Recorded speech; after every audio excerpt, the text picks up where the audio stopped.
When my brother turned 30, my sister-in-law threw a big party at their house.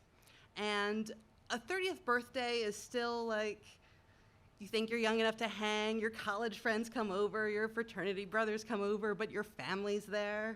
So the aunts and uncles and grandparents, they're all on one side of the party. And the college friends and frat brothers were in the garage. They were playing beer pong and flip cup. And I'm there as the younger sister, so I have this weird, I can sort of bridge that gap, right?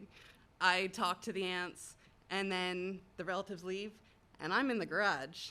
I'm, partaking in those activities as well. But before you think this is an alcohol-related oops, I kind of wish it was. It would give a reason, but I was okay by the end of the night. Usually when I'm out, I have 2 drinks, 3 if I'm feeling crazy, just not so into that scene. But at the end of the night, everyone who needed a place to crash, of course, had a place to crash. And as the sister of the birthday boy, I got the benefit of a bedroom all to myself. So I'm in one guest bedroom. My usual partner in crime is my cousin Liz, and she has the guest bedroom across the hall. And I go into the bedroom that I have to get ready for bed. And I look, and on the bed, there's this creepy old doll, just in the middle, nestled in the crack of the 2 pillows on the full-size bed. This is bad in a couple ways. First of all, I want to be able to sleep, and this thing is staring at me.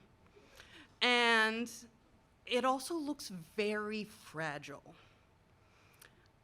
And what am I supposed to do? Give it its own pillow, and I yank the covers accidentally in the middle of the night, and it falls on the floor? It's just, all these nightmare scenarios are coming up that may or may not include the doll attacking me in the middle of my sleep. So I'm I have to move this thing, but where am I going to put it?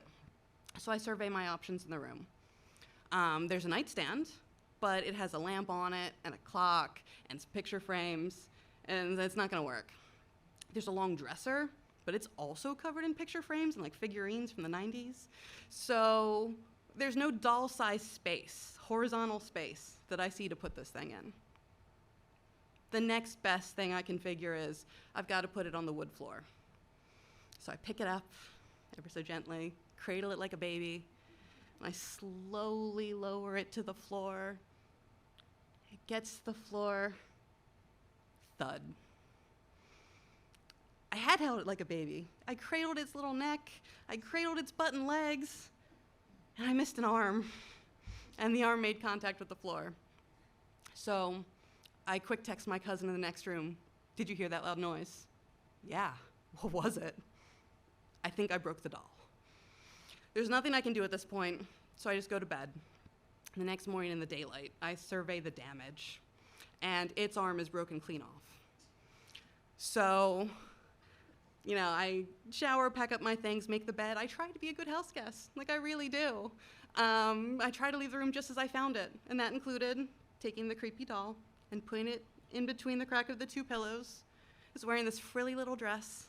So I take the broken arm and I put it back in the sleeve to make it look like nothing happened. And we go out and everything's good, but I pull my brother aside when my sister-in-law's not in the room, and I tell him what happened. I fessed up to him, and he got really serious really fast, which is not his MO. I'm the serious one. He got so serious and he said, "I think you better go." He said, I'll tell Katie, his wife, what happened. He told me that the doll was Katie's grandmother's, a grandmother she's really close to, a grandmother who was no longer with us. And I broke it. So we did. We got out of there. But, 30th birthdays, you're bridging that gap.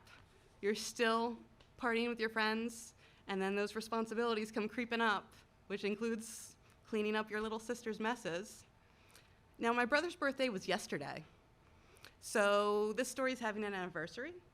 For his sake, I won't tell you how many years, but I did want to say, happy birthday, Nick.